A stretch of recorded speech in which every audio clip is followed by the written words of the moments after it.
was responsible for designing the Omen's chilling depiction, Scene fell victim to one of the most creepy and tragic events. After moving from the film, beginning his next project, he was in a head-on crash that decapitated his wife. Good God. He drew the comparison to film in hindsight that even claimed that there was a road sign to the side of the crash pointing travelers to the town called Omen 666 kilometers away. Even the Omen animal trainer couldn't escape the invulnerable raft, and an unsettling baboon attack seen by the crew reporting put a live baboon in the back of the car with the Liam Remick, Damien's mother too, and antagonized the ones meant to attack the vehicle. Yeah, she was legitimately scared. The scene is what they're referring to is when they're driving through, I guess, the park or the animal park, and they're just losing their shit. They're going batshit crazy. But if you look closely, we don't look closely. If you look at it, she's not acting. That's all real. When she's flipping out in that car, that's not acting. She's scared to death, and rightfully so. I mean, the baboons. Instead of reaping havoc on the baboons' curse of the omens, targeted their trainer. The animal trainer hired an assistant, and the scene was killed the very next day. Producers Harvey Bernard detailed the harrowing death. The trainer was killed by a tiger, grabbed him by his head, and killed him instantly, ripped his head off. Before the film would conclude, another animal incident ensued, but this one left death out of the equation. When Gregory Peck's stuntman was attacked by a trained Rottweilers in an iconic cemetery scene, they went into a frenzy. The dogs ignored the commands from the trainers and for no reason whatsoever unknown, were able to cause some heavy damage. Someone else talked about this too. The guy, before shooting the scene, the stuntman, he asked for more padding. I mean, he had double padding when all this happened. And even with all that double padding, he actually got even mauled, even just as bad. The guys had steel on it. And still, it was pretty brutal. So, I mean, I don't know what that means.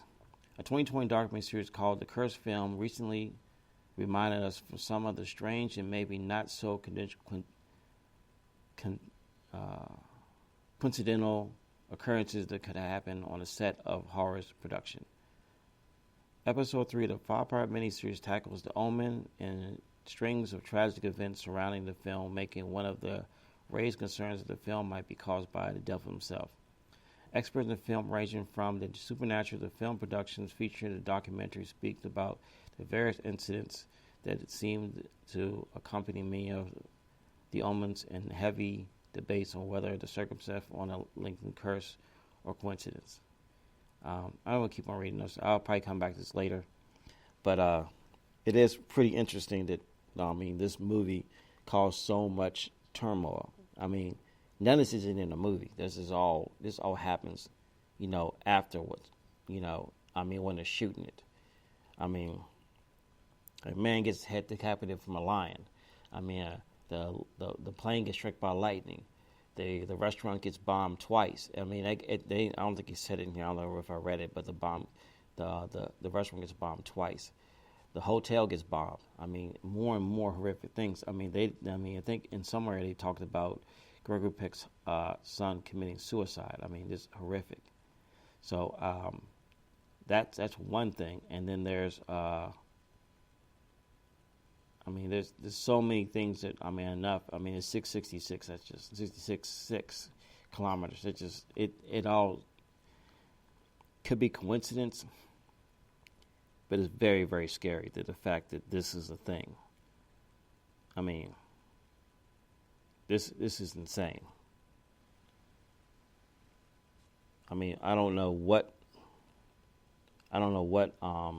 you can say about that. I mean, you can say that it's one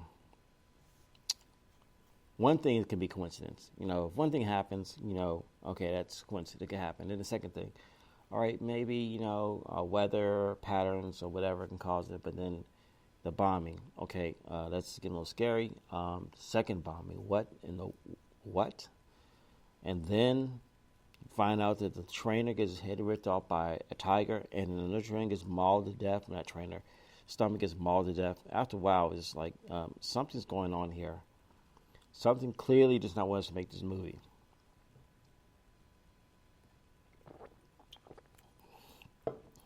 But it does make it an interesting tale of movies, and I'm going to add on that too. I'm going to look up the poltergeist curse.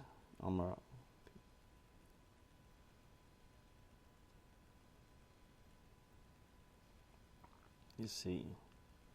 Uh,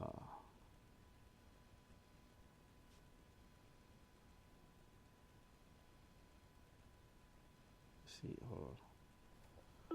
Poltergeist.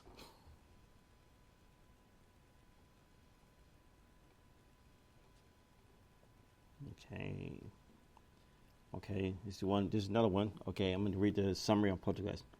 A strange, creepy happening beset an average California family. Uh, Steve and Diane, and teenage Diane. I should say, I don't realize that they're all named Diane. 8-year-old Robbie and 5-year-old Carol. When the ghost continues, it's basically the just. I may want to read the summary. Basically, family they find a house. I don't know what the house was. They built it from scratch. I don't remember, but they had a house, and the house was basically, they didn't know this, but when the realtor or whoever sold them the house, I'm assuming they must have sold it pretty cheap. They had just went over the gravestones and basically put their house over a burial ground. And recently, a lot of TV shows have done this. I would say American Horror Story have done this. At least in the first season, they've done this. Was kind of interesting, and it wasn't so much Poltergeist haunted, but it's the same kind of like scenario storyline. And in Poltergeist, basically, it was a lot of apparitions and a lot of crazy things happened in the house. And this when they found out that the realtor had basically put their house over dead bodies. And since the bodies cannot, the bodies cannot ascend to their free, they're doomed in eternal damnation in the house, and they're just making their life a living hell. And they can only survive if they get out the house. And then later, I think the house just basically sucked up in itself and destroyed itself. And they made I think it made 3 movies, and I didn't watch the third one. I think Skeet Ulrich is in the third one. Not Skeet Ulrich. Tom Skerritt's in the third one. I don't know what the hell the third one's even about. But the second one's the best one. I mean, first one's creepy as hell because the first one's got a dummy and then like a not dummy, but what is it?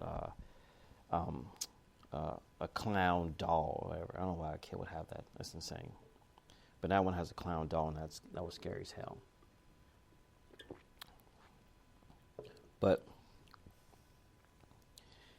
in that one, basically, they had to get out. I mean, I think at one point the youngest daughter was talking to the TV, and I guess that was a gateway, and basically their child gets sucked in basically the limbo, and I don't know what is the limbo between whatever realms, and only they could save them is I think the mother or someone jumps through the limbo part and pulls her child out.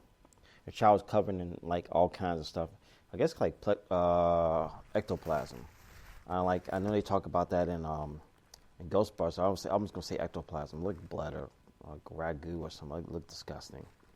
I mean, in the movie, they also had apparition people who went and studied the place and see why it was cursed or whatever, and a lot of stuff happened to them. One guy was in front of the mirror and he started pulling off his skin off his face and like a skeleton. It was so gross.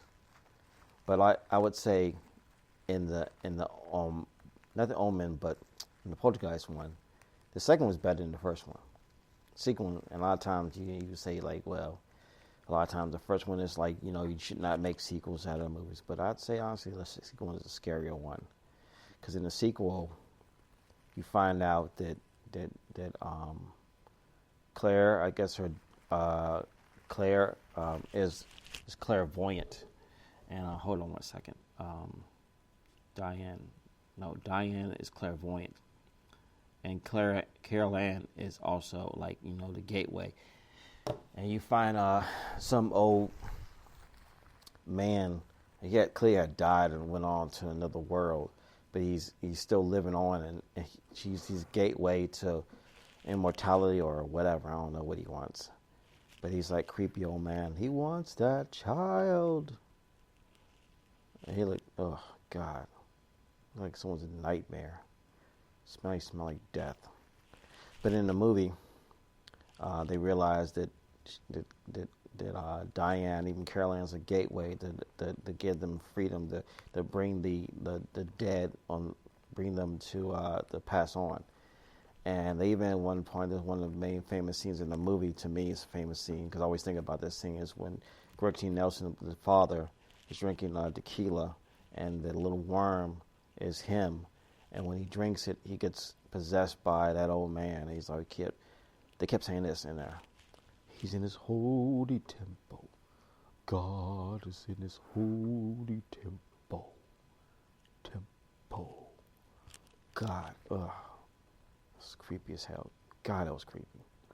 Now, he goes upstairs and he seems pretty fine. She don't know what's going on. He's being very flirtatious and aggressive, and he starts talking crazy and like, how you never wanted Carol Ann? Talking all crazy, and then he starts, start making all these noises.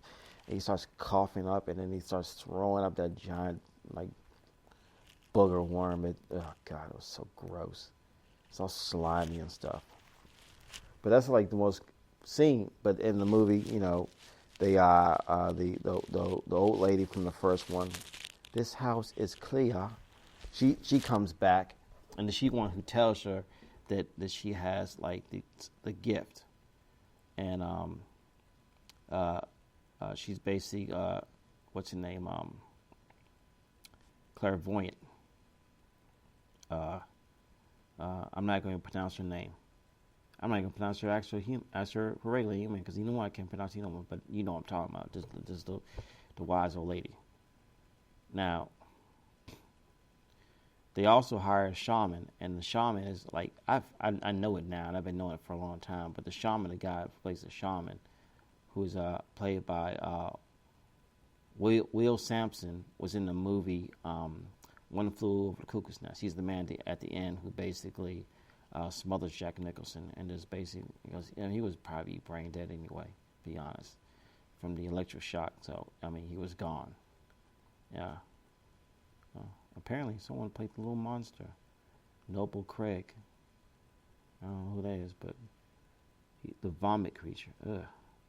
I didn't know it was a separate person. I thought it was an old man who played the vomit creature, but apparently, was an American actor who became known for his role in a horror film after lost both his arms and legs, and one of the arms okay. He was an amputee. You learn something every day. I thought that was just, prosthetics and stuff, and I figured he was like, they kind of like put a whole thing around the old man to make him look extra gross. Okay. That's interesting. But I like the second one more. I was just going to talk about curses, but I think I'll save curses for another time, because it will take too long to just get into curses. So I'm just going to talk about basically all these demonic child movies, because they started out. When I was a kid, The Omen was out. I think Exorcist was out too. Exorcist was out.